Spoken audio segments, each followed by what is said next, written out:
Bonjour à tous, ravi de vous voir.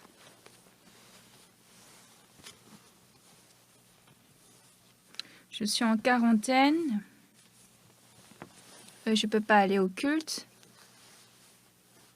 Je vais vous voir par vidéo. C'est demain à midi, 12 heures, que la quarantaine va finir. Donc je pense qu'à partir de demain, je peux être proche à vous. Nous allons lire la Bible. C'est la parole dans Josué. Josué chapitre 3, verset 7. Nous allons lire ensemble. Je vais lire Josué 3, verset 7.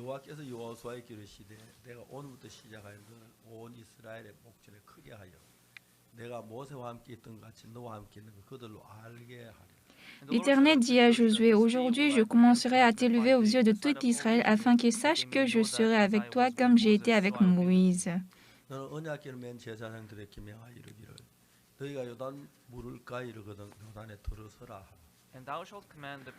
Tu donneras cet ordre aux sacrificateurs qui portent l'arche de l'Alliance. Lorsque vous arriverez au bord des eaux du Jourdain, vous vous arrêterez dans le Jourdain. Josué dit aux enfants d'Israël, « Approchez et écoutez les paroles de l'Éternel, votre Dieu. »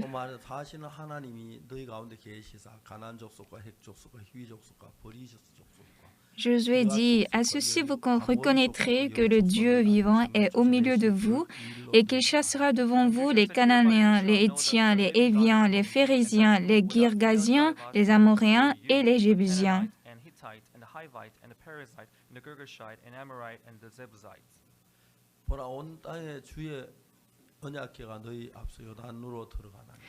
Voici l'arche de l'alliance du Seigneur de toute la terre va passer devant vous dans le Jourdain. Maintenant, prenez 12 hommes parmi les tribus d'Israël, un homme de chaque tribu.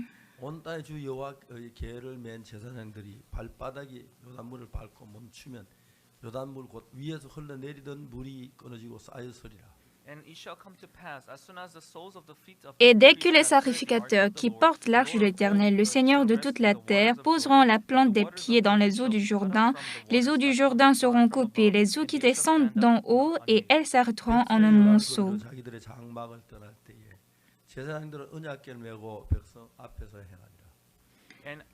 Le peuple sortit de cette tente pour passer le Jourdain, et les sacrificateurs qui portaient l'arche de l'Alliance marchèrent devant le peuple.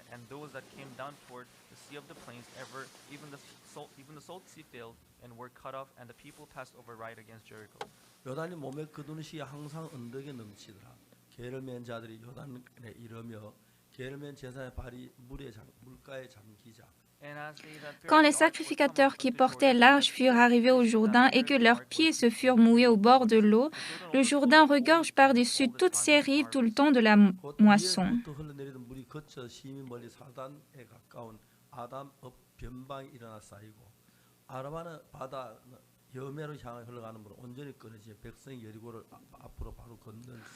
Les eaux qui descendent d'en haut s'arrêtèrent et s'élevèrent en un monceau à une très grande distance près de la ville d'Adam, qui est à côté de Sartan, et celles qui descendaient vers la mer de la plaine, la mer Salée, furent complètement coupées. Le peuple passa vis-à-vis de Jéricho.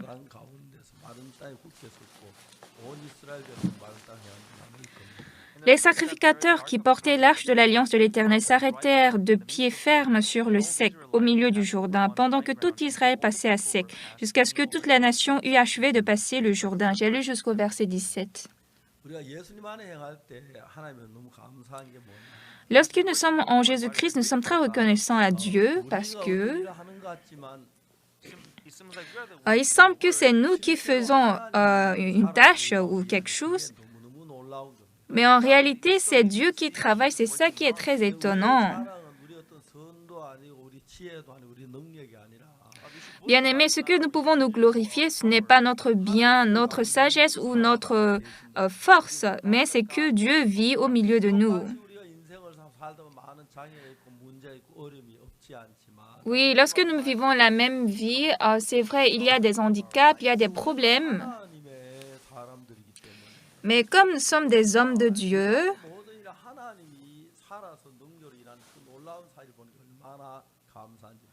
Je suis très reconnaissant que Dieu travaille puissamment et vivant en nous.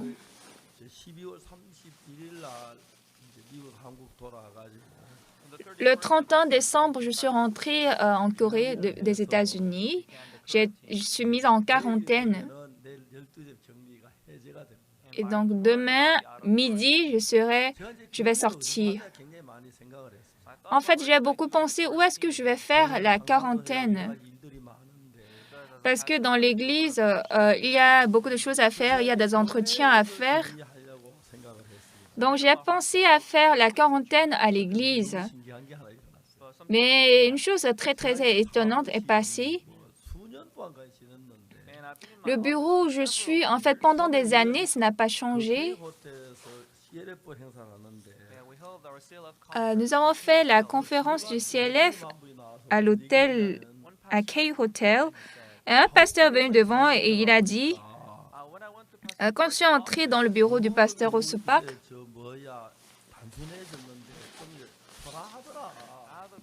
c'est beaucoup simple, c'était beaucoup, c'était un peu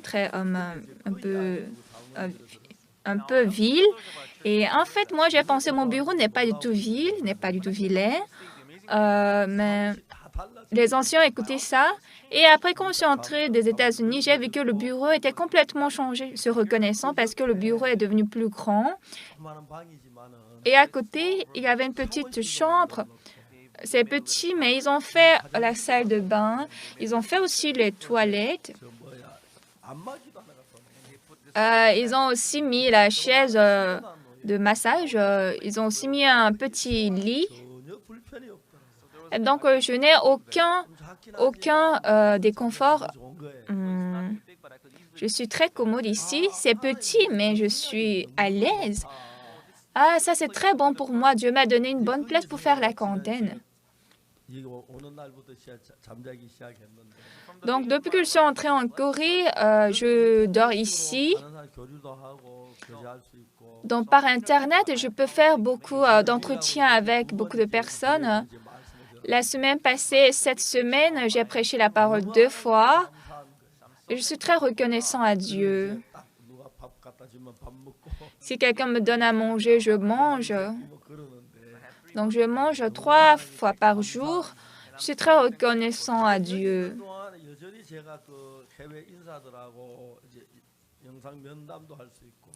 Donc, pendant que je suis ici, je peux continuellement faire de vidéoconférences avec les étrangers. Comme je fais par Internet, il n'y a pas de problème. En fait, s'il n'y avait pas la quarantaine, je ne peux pas faire tout ça parce qu'ici, c'est étroit. Mais j'ai commencé à sentir que je peux même vivre ici. Mais jusqu'à présent, le Seigneur a fait beaucoup de travail dans ma vie.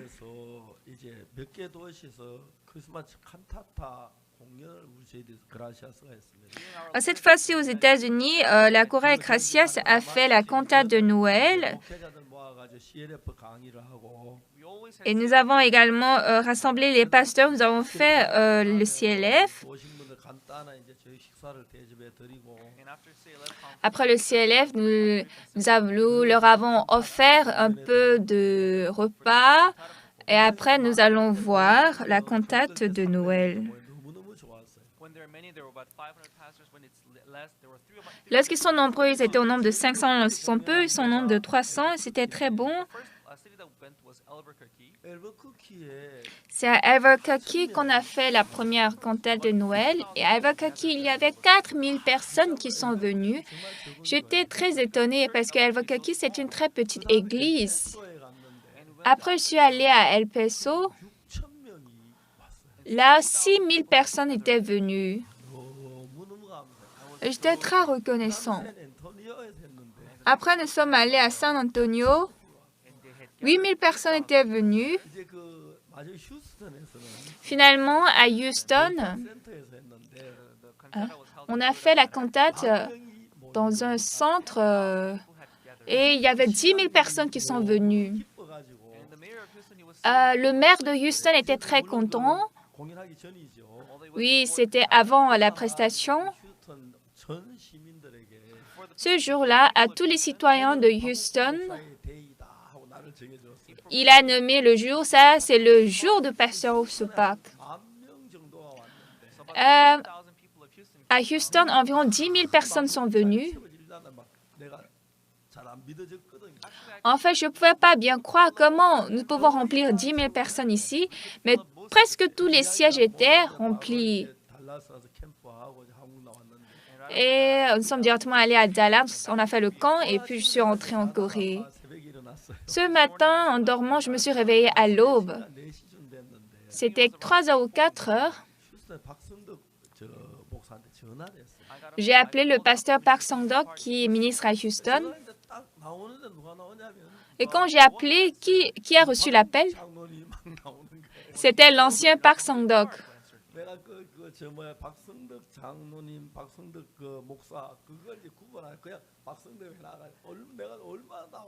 Je n'avais pas distingué le pasteur Park Sang-dok et l'ancien Park Sang-dok et j'étais très embarrassée. Et l'ancien a dit oui, pasteur. Et il était étonné. Et j'ai dit, ah, désolé, je voulais appeler le pasteur Park Sang-dok. Donc, l'église Houston où se trouve le pasteur Park Sang-dok, j'ai écouté qu'il n'y a pas 100 fidèles, mais j'ai demandé comment vous avez pu faire cette cantate.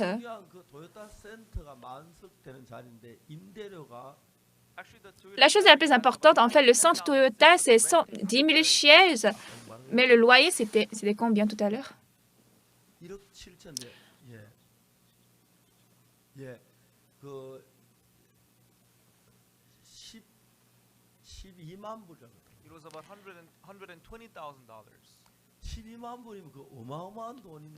C'était 120 000 dollars. En fait, 120 000 dollars, c'est très, très cher. Et j'ai écouté, il n'y a que 40 ou 50 fidèles. Comment vous pouvez supporter ça? Mais qu'est-ce que le pasteur Park Sang-dok m'avait dit? Pasteur, nous sommes une très petite église à Houston. Mais dans notre cœur, nous nous sommes dit, ici au centre Toyota, nous allons appeler tous les gens pour qu'ils puissent écouter l'évangile. C'est comme ça qu'on a commencé. Mais pour remplir 10 000 sièges, c'était presque impossible, vraiment impossible. Et surtout 120 000 dollars dans cette église-là, préparer ça, c'était pas possible. Mais à Houston, quand je faisais le séminaire, en fait, quand j'avais fait des séminaires à Houston, il y avait beaucoup de pasteurs qui avaient assisté à notre séminaire et le pasteur Park Sang-dok avait invité tous ces pasteurs. Au début, ils ont dit ils vont venir. Mais après, ils ont amené les fidèles, tous les fidèles de leur église. Et donc, on s'est dit, comment on peut louer une très grande salle comme ça?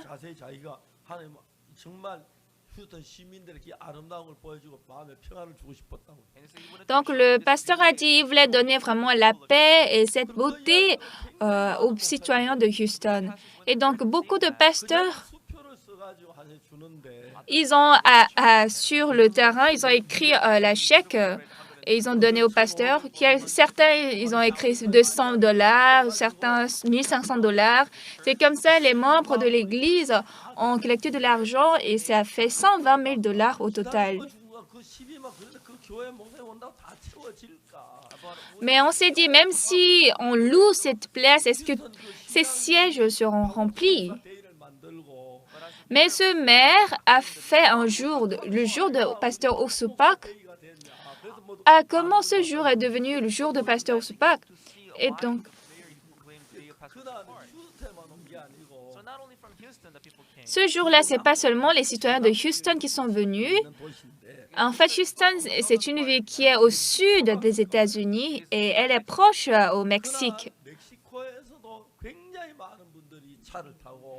Et dans ce jour, beaucoup de gens de Mexique, ils ont pris la voiture et sont venus à Houston.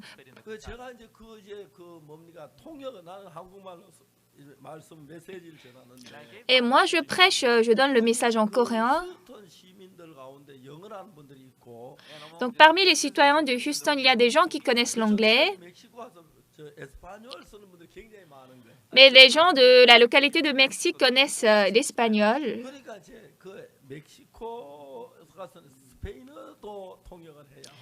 Donc, pour les gens de Mexique, nous devons interpréter en espagnol et nous devons aussi interpréter en anglais pour les gens qui parlent l'anglais. Mais comme moi, je ne connais que le coréen, donc je dois parler en coréen. Donc, on s'est dit comment on peut interpréter en 3 langues. Donc, j'étais soucieux. Alors, si je parle en coréen, personne ne peut comprendre. Si on parle en anglais, les Américains vont comprendre. Mais pour les Mexicains, si on ne parle pas l'espagnol, ça sert à quoi? Donc, on a décidé de parler dans les 3 langues. Donc, ce jour, j'ai prêché l'évangile, le message pendant 30 minutes. Et ces gens, ils étaient très, très émus. Après, à la fin de la cantate de Noël, en fait, avant de donner 2 chansons, j'ai donné le message. J'ai donné le message pendant 30 minutes. Tous les gens étaient trempés dans le message.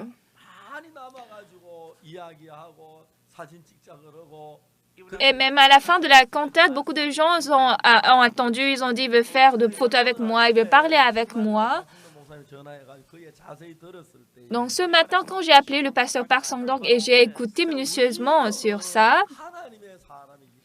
bien aimé, comme nous sommes des hommes de Dieu, en tout ce que nous faisons, Dieu est avec nous. Le peuple d'Israël allait conquérir Jéricho. Et juste avant d'entrer à Jéricho, Moïse va dans les seins de Dieu. Et maintenant, Josué est devenu le dirigeant du peuple d'Israël. Mais Josué ne sait pas comment diriger. Et maintenant, le problème, c'est qu'il doit envoyer des espions dans la ville de Jéricho.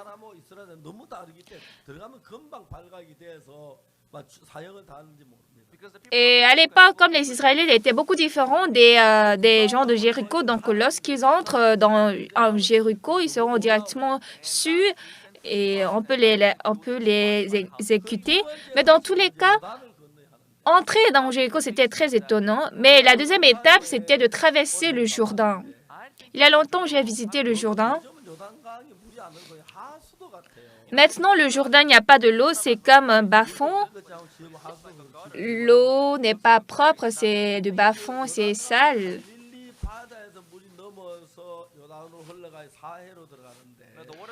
Mais l'eau vient de fleuve Galilée et ça passe par le Jourdain et puis ça entre dans la mer morte.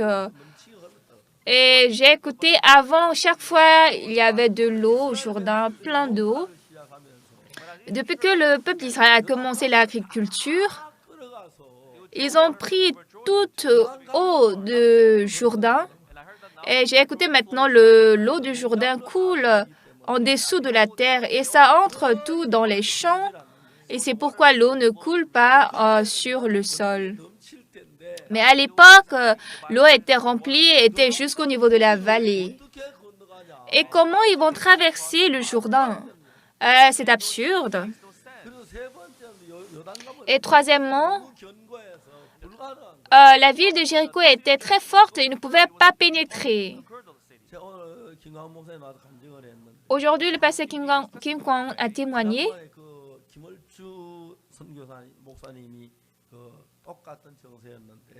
La dernière fois, le pasteur Kim Il-sung avait les mêmes symptômes. Lui aussi devait faire le greffage du foie. On a demandé à certains docteurs.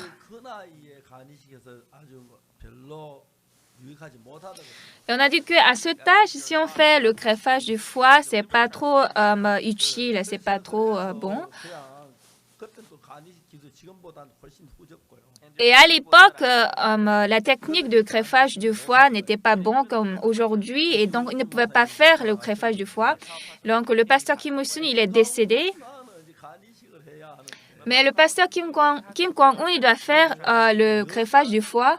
Et vous savez, le foie des femmes n'est que la moitié de l'homme. Alors, si ces deux filles font le greffage du foie, ça, c'est un problème. Et pour le greffage du foie, vous savez, ça coûte très, très cher. Et donc, nous devons supporter ce montant. Et donc, j'avais un peu préparé de l'argent et j'ai dit, on va faire. Mais la fille, elle a fait ce greffage du foie avec un très bel cœur. Elle était très contente et j'étais très reconnaissante. Et après le greffage du foie, elle était vite récupérée et j'étais très reconnaissant. On peut même fendre de foie parce que le foie se rétablit très vite.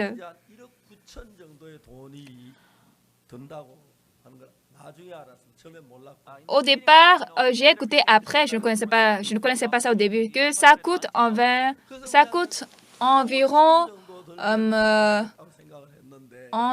190 millions won.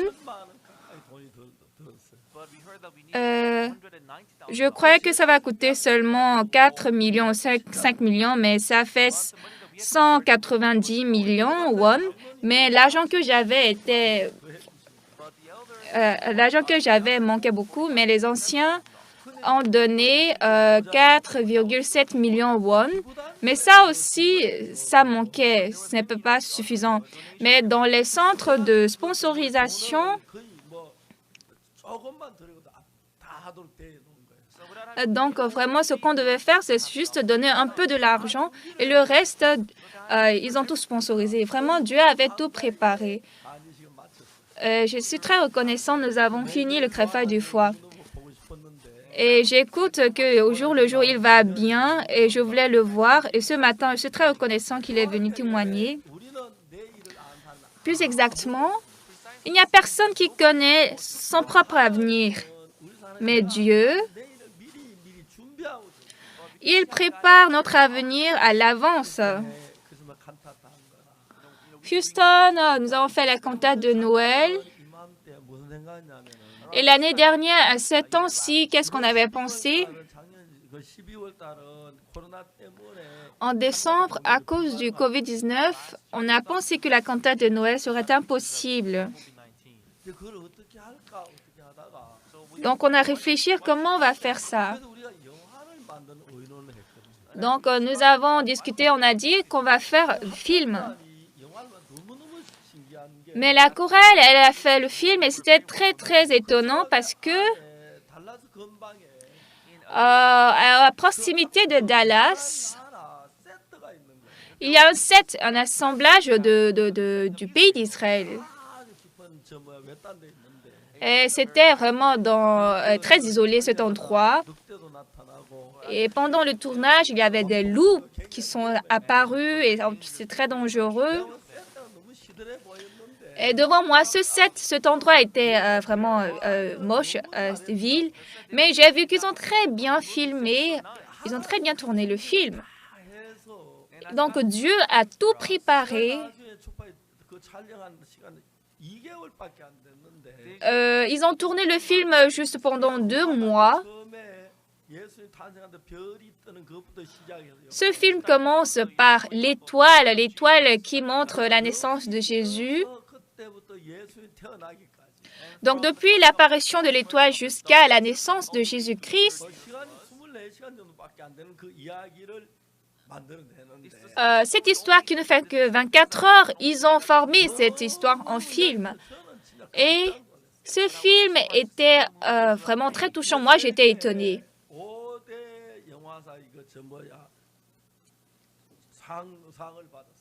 Et donc, ce film a été primé par 5 festivals du film internationaux. Et ça continue, ce prix-là. Et donc, nous sommes devenus vraiment aussi le meilleur film dans le monde. Mais ce qui est plus important, les spectateurs qui ont vu ce film sont très contents. Et je pense, moi, j'ai vu le film environ 20 fois. Cependant, chaque fois, c'est intéressant. À chaque fois que je vois, c'est nouveau. Est-ce que ça, c'est le pasteur Ursupa qui a fait? Est-ce que c'est pasteur Ursupa qui a soigné le pasteur Kim Kwang-eun? Non. Ce gros montant, Dieu a tout préparé parce que nous, on ne savait pas que ça allait coûter si cher. C'est lorsqu'on voulait payer de l'argent qu'on avait su et les anciens nous avaient aidés. Lorsque nous pensons à ça, nous sommes très reconnaissants à Dieu. Dieu prépare en nous chaque jour, mais nous avons des soucis.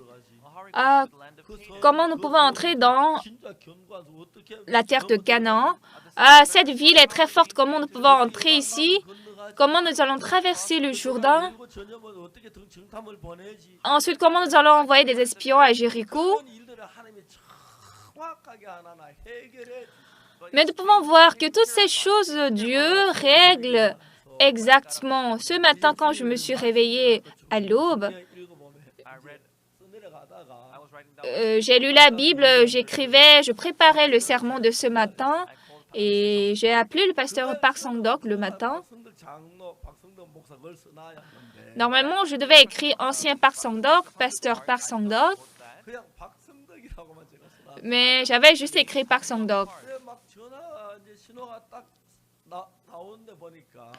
Et quand le signal est arrivé,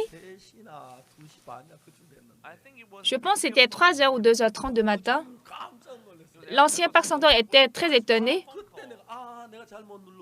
Et en ce temps, j'ai su, j'ai mal appuyé. Ancien, je suis désolé. Allez dormir. Et donc, j'ai appelé de nouveau le missionnaire Park Sang-dok. J'ai écouté là-bas, aux États-Unis, c'est 8h du matin. Et donc, j'ai écouté comment le pasteur Park Sang-dok a préparé la cantate dans cette ville. Ce Dieu est vivant en nous. Bien-aimé, une petite église devait préparer 120 000 $, qui est très cher. Et elle doit inviter 10 000 personnes. En fait, c'était inimaginable. Et j'ai dit, il fallait louer une petite salle. Pourquoi vous avez loué une grande salle?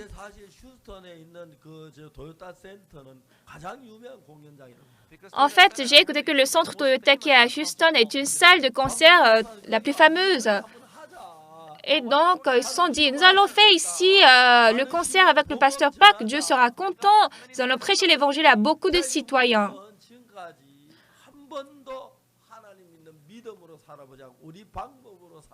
Bien-aimés, jusqu'à présent, nous n'avons pas vécu avec la foi en Dieu. Nous avons vécu par notre propre pensée.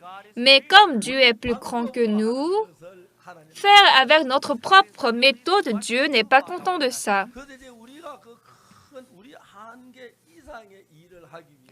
Alors, pour faire une chose qui est au-delà de notre limite, oui, s'il n'y avait pas de l'argent, nous ne pouvons pas rassembler beaucoup de personnes comme ça, alors on ne peut pas commencer. Mais la cantate de Noël est un très bon concert. Mais juste quelques personnes vont regarder ça, c'est pas bon. On va inviter tous les citoyens de Houston. C'est ce cœur qu'il avait reçu.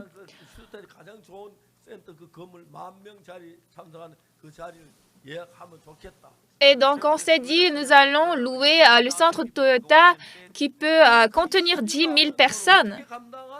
Mais comment on va payer 120 000 $? On ne pouvait pas comprendre ça.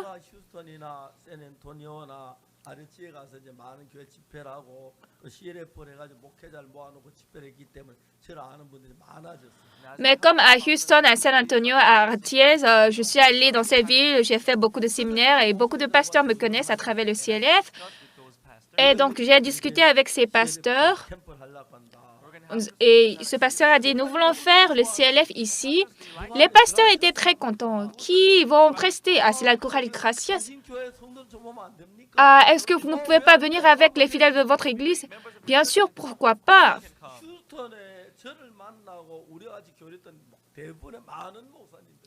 Donc, à Houston, ils sont venus me voir et la plupart des pasteurs que j'avais rencontrés à Houston, en fait, pour 10 000 sièges, ils avaient besoin de 100 000 $. Mais c'était vraiment stupéfiant parce un jeune pasteur d'une petite église va préparer ça. Donc, ils se sont dit, nous allons tous aider ensemble la mission Bonne Nouvelle. La mission Bonne Nouvelle est notre église. Nous allons ensemble nous échanger. Il y a des gens qui ont écrit un chèque de 2 000 $. D'autres ont écrit 1 000 $, 1 500 $. Ainsi, ça a dépassé 10 000 $ et ça fait 120 000 $.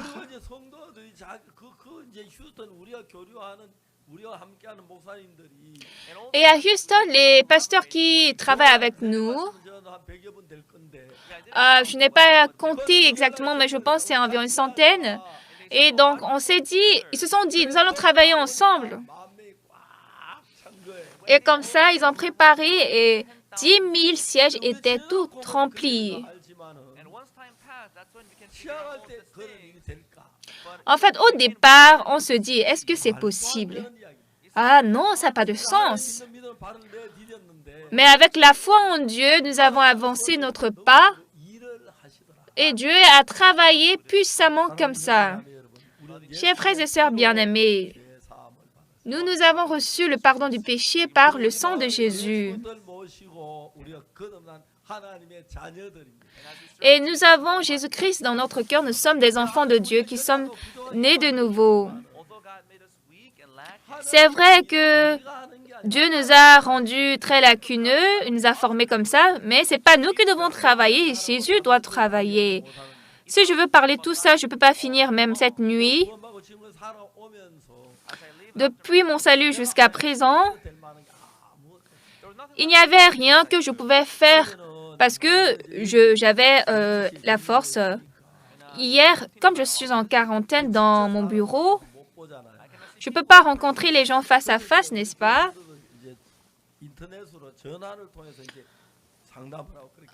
Donc, par Internet ou par téléphone, j'ai fait l'entretien avec les fidèles. Mais hier,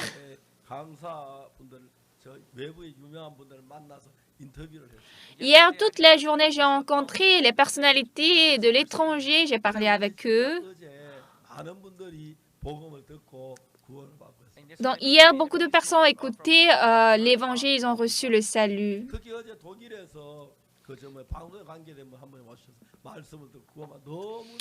Surtout hier, il y avait un personnel de télédiffusion, de médias en Allemagne qui a écouté la parole, qui a reçu le salut. C'est le missionnaire Han Dae-hee qui a interprété en allemand. Et à la fin de l'entretien, nous étions très émus, vraiment. Je pense hier, j'ai fait un entretien avec 6 personnes environ. Donc, je suis très reconnaissant parce que je suis en quarantaine. Cependant, je ne peux pas sortir. Cependant, mais comme l'Internet est bon, je peux appeler même des gens qui sont à l'autre côté de la planète. Et je suis très reconnaissant à Dieu. Je suis très reconnaissant à Dieu. Mais ce qui est un peu triste, je ne peux pas faire de sport, je ne peux pas sortir. Donc, à partir de demain, je vais un peu jouer au ballon, je vais un peu faire la randonnée.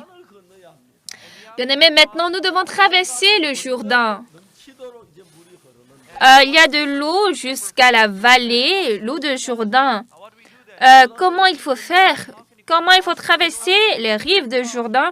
Est-ce qu'on va creuser la terre ou on va l'entourer? C'est pas une petite distance, n'est-ce pas? Alors Dieu a dit, marche sur le Jourdain.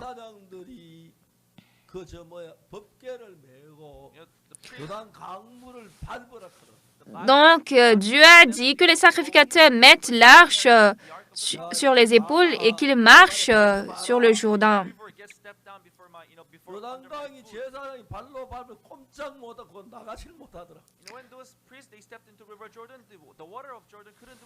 Alors, lorsque les sacrificateurs marchaient sur le Jourdain, l'eau du Jourdain ne pouvait rien faire.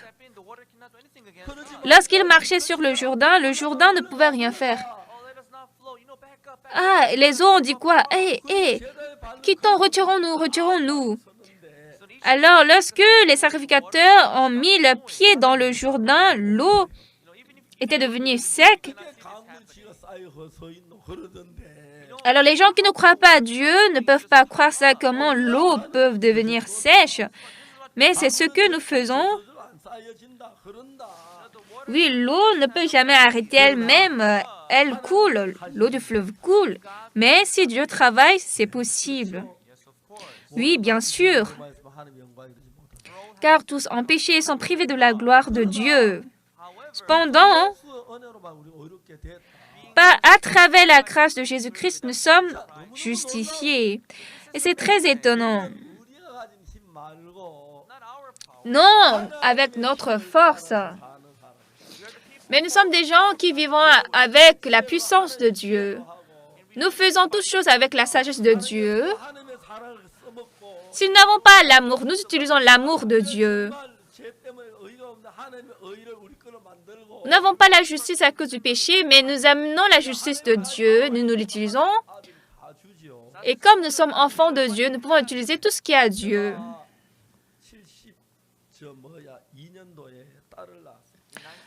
J'ai enfanté une fille en 1972. Il y a beaucoup de choses que je suis reconnaissante à ma femme. Mais la chose la plus reconnaissante, c'est qu'elle m'a donné la plus belle fille au monde.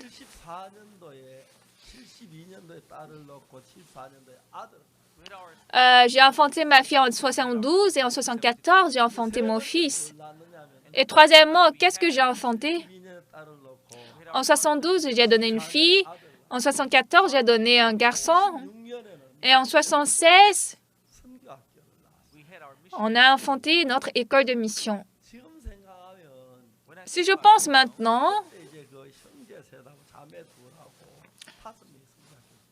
en ce temps, il y avait 3 frères et 2 sœurs. 5 personnes avaient commencé l'école de mission. En ce temps, c'était le frère Kim Dong-sung qui est entré dans notre mission, dans notre école de mission. Oui, frère Kim Dong-sung, il a reçu le salut et peu de temps après, sa mère était décédée et son père s'est remarié. Après que son père s'est remarié, son père a rendu l'âme. Donc, lui, il a vécu avec sa mère, qui n'est pas consanguine, en tout cas, qui n'est pas sa vraie mère, mais c'est sa deuxième mère qui lui a fait finir le lycée. À l'époque, à Daegu, le lycée, vraiment, c'était une très grande école. Tous ceux qui travaillaient à la banque avaient fait ce lycée de Daegu.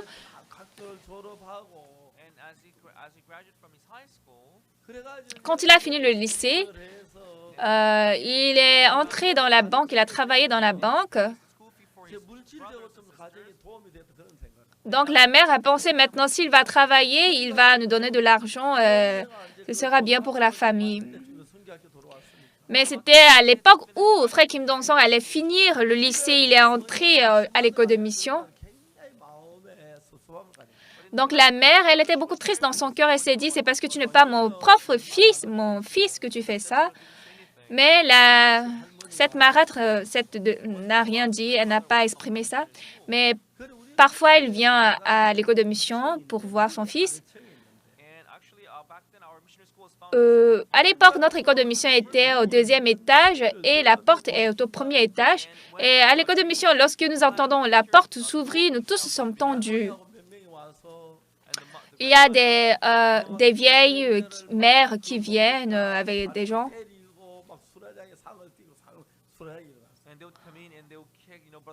Une fois, ils ont frappé le frère Kim Dong-sung, ils ont fait du chaos. Mais cependant, nous étions très contents, l'école de mission. Et maintenant, l'école de mission est devenue grande. Nous avons établi notre deuxième centre à New York. Et New York, on fait l'école théologique en ligne.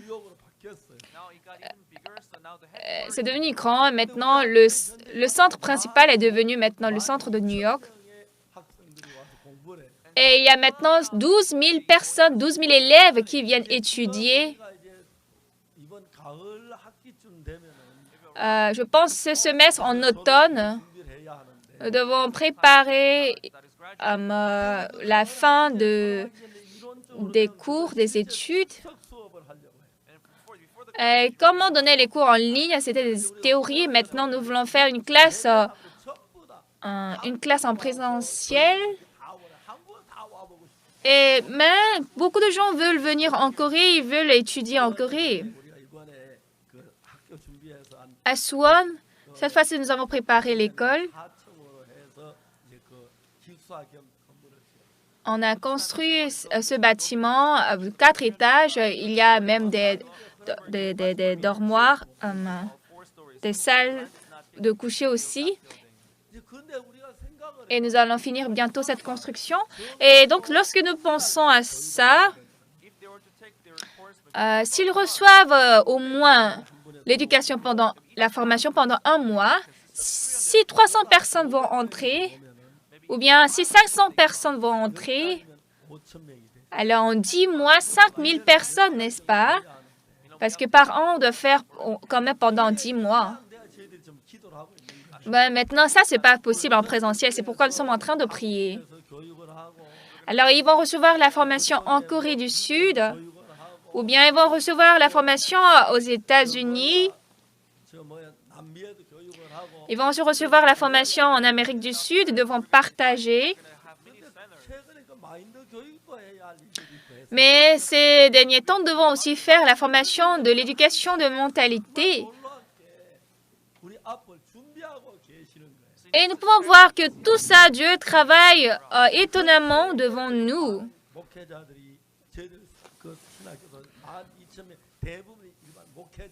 Alors, dans le monde entier, les pasteurs qui sont avec nous sont 12 000 pasteurs. Ils travaillent tous avec nous.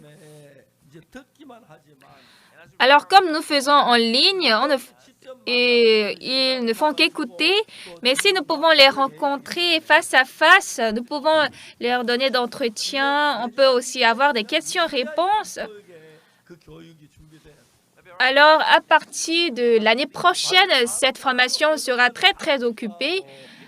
Pour le cours de mentalité, dans chaque matière, nous avons besoin de conférenciers. Nous devons aussi les entraîner avec la parole spirituelle. Et à l'école théologique, si nous avons 12 000 personnes, je pense que nous pouvons balayer le monde entier. Oui, bien sûr, bien que eux tous ne sont pas de cette mission, mais même si c'est 1/10 de personnes parmi ces 12 000 personnes, c'est bon déjà, et Dieu veut utiliser ces gens pour prêcher l'Évangile. Je suis très reconnaissant aux États-Unis. À l'âge de 7 ans, il y a eu la guerre en Corée, moi à l'âge de 7 ans, et c'était très misérable en ce temps. Et donc, nous sommes descendus jusqu'à Busan, jusqu'à Daegu. Et en ce temps-ci, les soldats américains n'étaient pas venus en Corée. Vous savez maintenant combien de... je crois que on n'allait même pas manger. On serait très misérable. Mais les soldats américains nous avaient aidés. En fait, j'ai demandé aux Américains, qu'est-ce que je peux faire aux Américains? Mais c'est seulement ça que je peux faire. Mais les pasteurs américains sont très contents. Cette fois-ci, je suis allée à LA. En fait, le vrai sens de LA, ça veut dire toute la tout l'État de LA, mais en fait, la ville de LA elle-même, elle est très petite. Et donc, les maires sont venus, ils ont écouté notre parole, ils sont très contents. La dernière fois, on a fait la réunion des maires à l'après-midi et ils sont très contents d'écouter notre parole. Et mon One Vision m'a permis de faire d'interviews dans leur émission.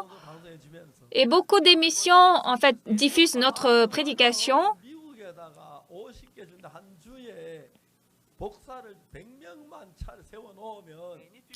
Aux États-Unis, il y a 50 États. Si par semaine, on pouvait établir seulement 100 pasteurs, alors ça doit devenir 5000 pasteurs.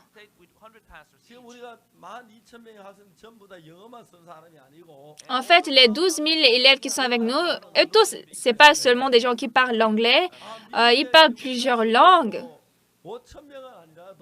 Donc aux États-Unis, bien que ce n'est pas 5000 personnes,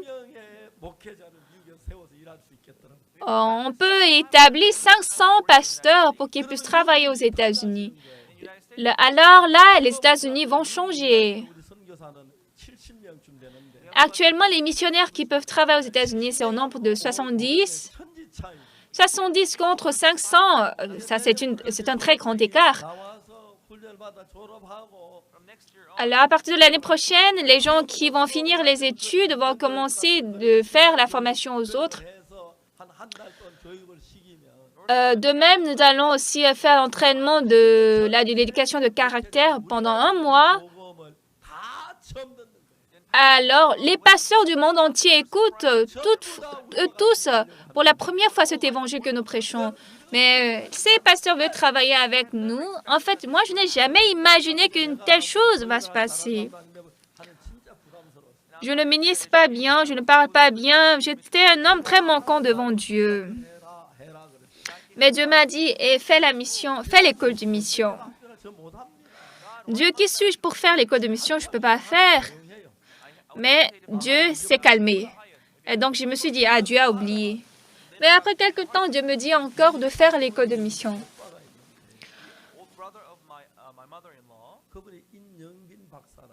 Le grand frère de ma belle-mère, il est un pasteur. C'est lui qui a créé la fondation biblique en Corée. Il est allé en Angleterre. Il a reçu, en fait, le baiser de la reine d'Angleterre. Et donc, il a commencé en Corée la commission biblique de Corée anglaise.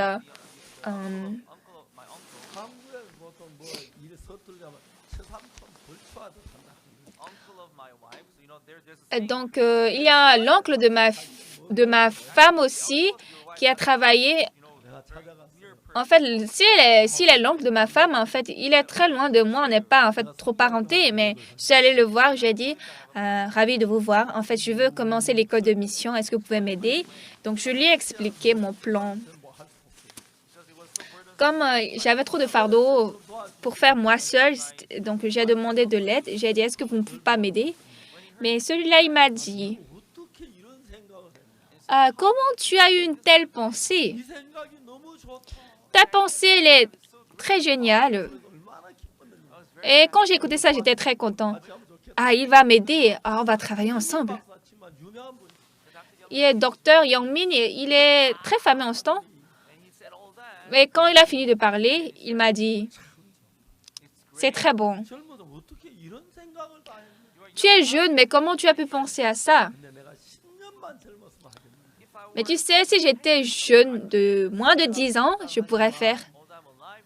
C'est vrai, je suis vivant, mais je suis vieux. Et je pense que si je travaille ça, moi, je serai seulement un fardeau pour vous. Mais j'ai dit, ça va. Mais il m'a dit, tu vas faire. Et puis, il m'a donné vraiment un tas de livres, de ses propres livres. Je ne peux même pas tout lire. Ce sont des textes originaux. J'ai seulement reçu les livres et je suis rentrée. Et puis, j'ai commencé l'école de mission. Mais je suis très reconnaissant qu'à travers cette école de mission, l'Évangile est propagé dans le monde entier.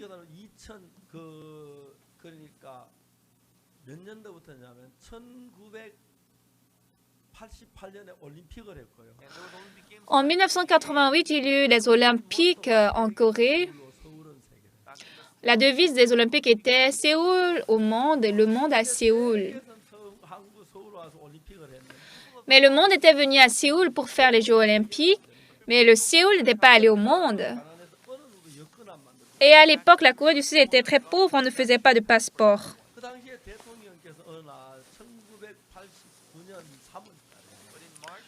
Mais en ce temps, le président, en mars 1989, il a proclamé dans le journal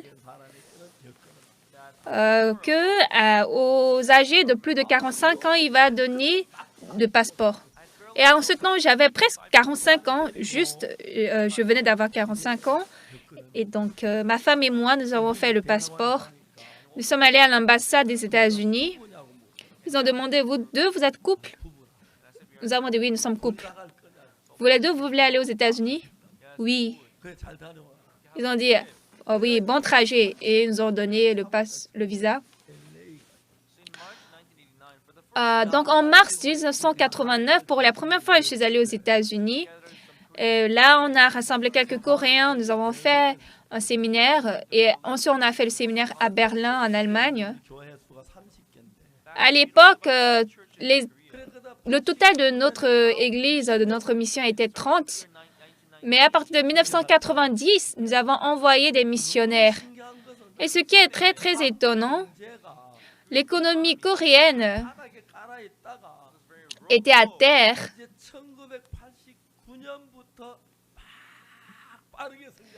Mais à partir de 1989, l'économie de Corée a cru rapidement. Dans ce temps, notre pays était très pauvre. On ne faisait pas de passeport à quelqu'un.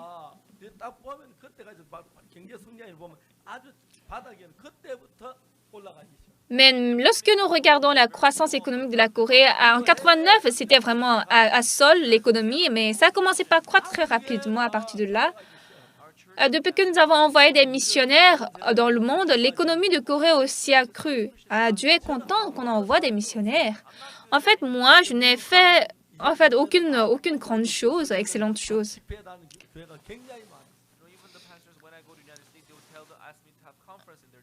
Et quand je vais aux États-Unis, on me dit, beaucoup de pasteurs m'invitent pour faire des séminaires dans leur église, mais maintenant, si on fait des séminaires en ligne, tout le monde peut écouter. Et maintenant, il y a beaucoup plus de personnes qui écoutent notre prédication.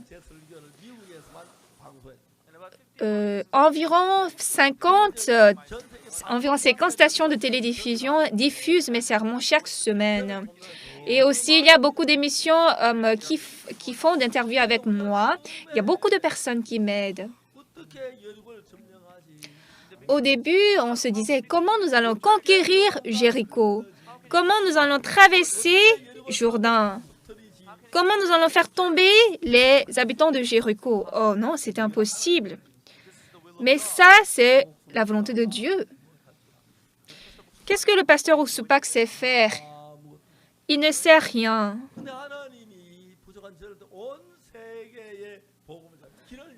Mais Dieu m'a utilisé, un homme manquant que je suis. Il a ouvert la voie de l'Évangile. Il n'y avait pas vraiment une telle œuvre dans l'histoire du christianisme. Lorsque nous travaillons, les gens s'étonnent. Comment une telle chose est possible? Oh, c'est la première fois que nous écoutons ça. Lorsque je parle de sacrifice expiatoire, je parle du jour de sabbat, je parle des 10 commandements. La plupart des personnes pensent qu'il faut bien observer les 10 commandements. Ils disent que Jésus-Christ est mort, crucifié, mais soi-même, il n'a pas reçu la rémission des péchés, il est toujours pécheur. Mais ça, ce n'est pas seulement le christianisme de la Corée du Sud, c'est le christianisme du monde entier. Mais cette parole qui dit « nous sommes justifiés par Jésus-Christ » a commencé par s'étendre dans le monde entier. Beaucoup de pasteurs qui écoutent ça disent « Ah, ça c'est la vérité. Pourquoi on ne savait pas cette vérité jusqu'à présent? » Dieu a ouvert des portes devant nous. À présent, je suis beaucoup âgée. L'année prochaine, j'ai 80 ans. Au passé, j'ai pensé que je vais vivre jusqu'à 60 ans. Parce qu'en ce temps, la durée de vie était courte. Donc, il n'y avait pas beaucoup de gens qui vivaient plus de 60 ans. Mais maintenant, j'ai plus de 70 ans, mais je ne suis pas encore mort. L'année prochaine, j'ai 80 ans. Cette année, j'ai 79 ans. Mais comme ici, l'espérance de vie, ça augmente de plus en plus. Je ne sais pas si je vais vivre jusqu'à 150 ans. Mais je suis très reconnaissant que je vis avec l'évangile de Dieu. À travers nous, Dieu doit travailler. Ce n'est pas nous qui devons travailler.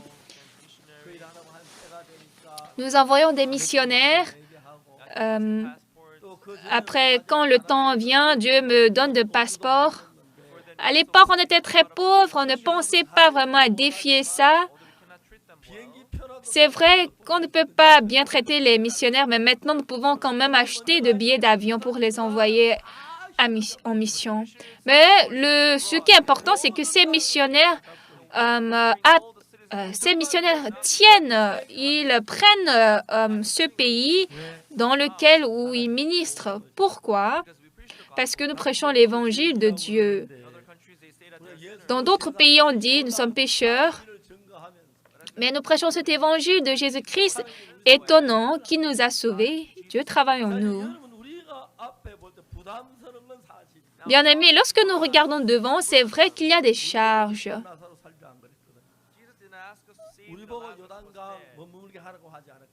Ce n'est pas à nous que Jésus a dit, Lazare, sors. Ce n'est pas à nous que Jésus a dit, Jourdain, sois sèche.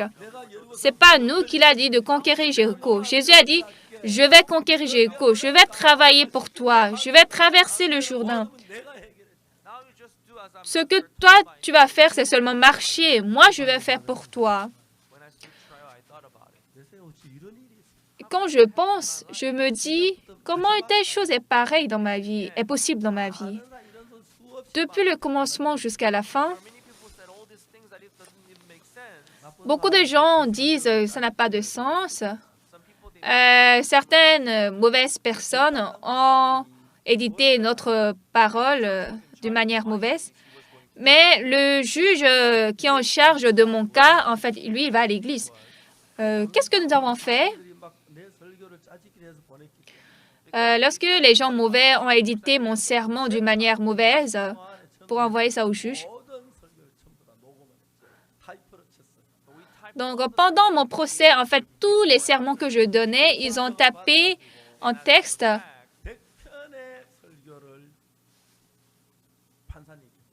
et donc on a envoyé 100 sermons au juge.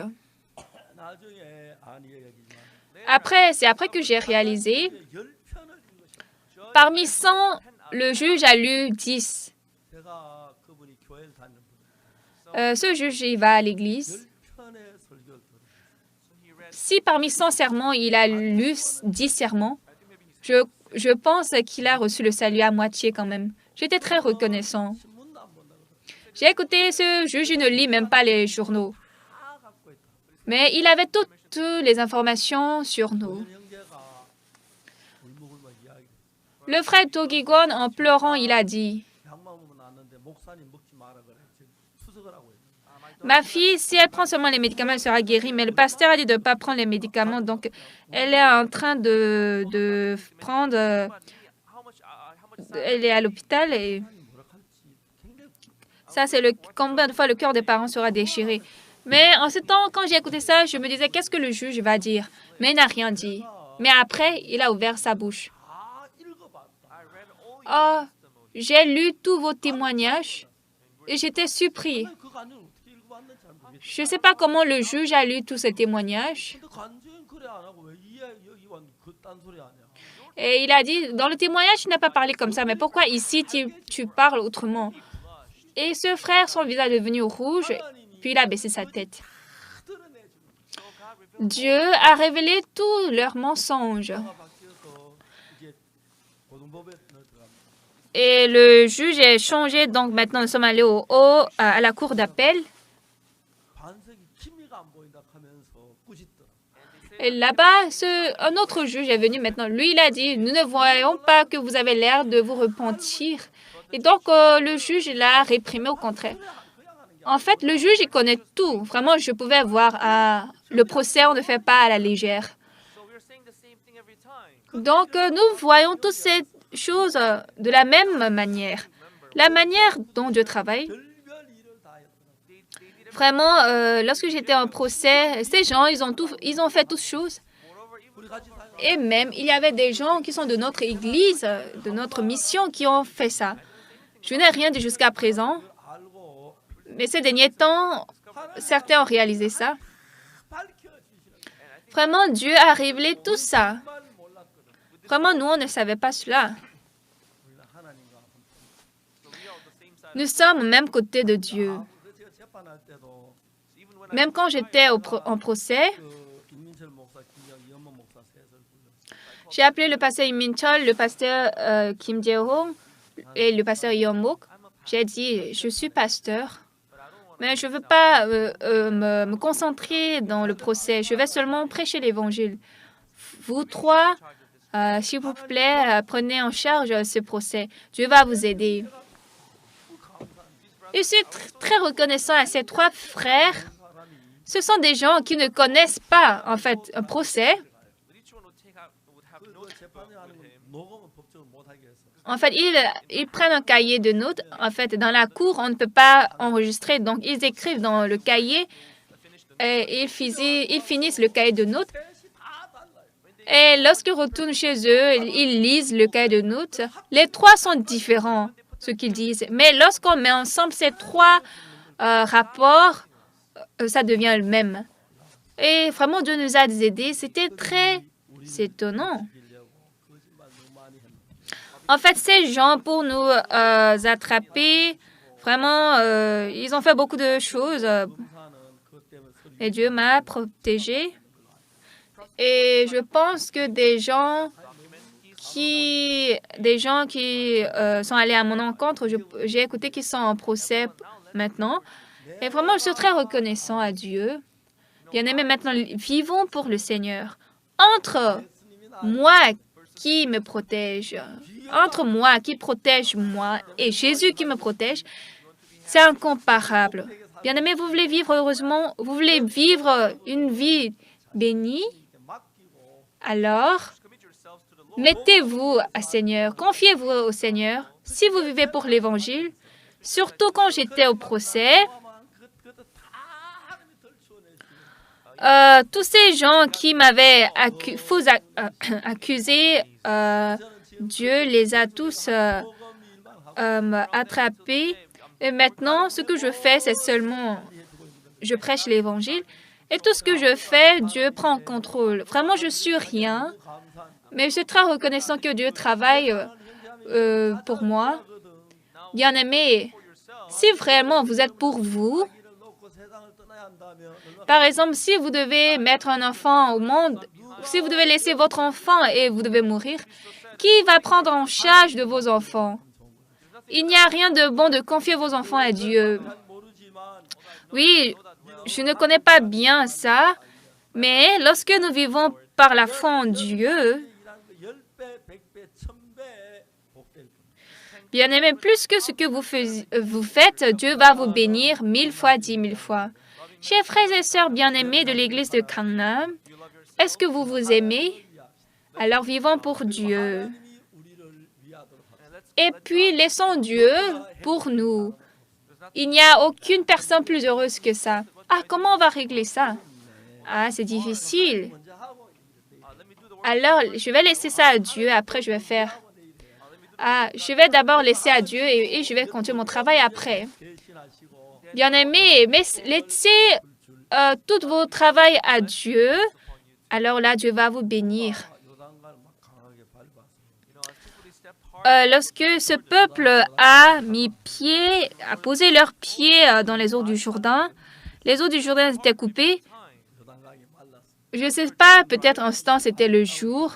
C'est pourquoi ils ont vu que le Jourdain est sec. Mais en tout cas, ils ont marché dans le Jourdain. À l'époque, il y avait beaucoup d'eau dans le Jourdain, mais Dieu a coupé les eaux. Ce Dieu est notre Dieu. Bien-aimés, maintenant, au lieu de faire des choses pour vous-même, laissez Dieu faire pour vous. Lorsque nous vivons pour le Seigneur et pour l'Évangile, c'est sûr que nous allons rencontrer une période de bénédiction et de bonheur. Merci.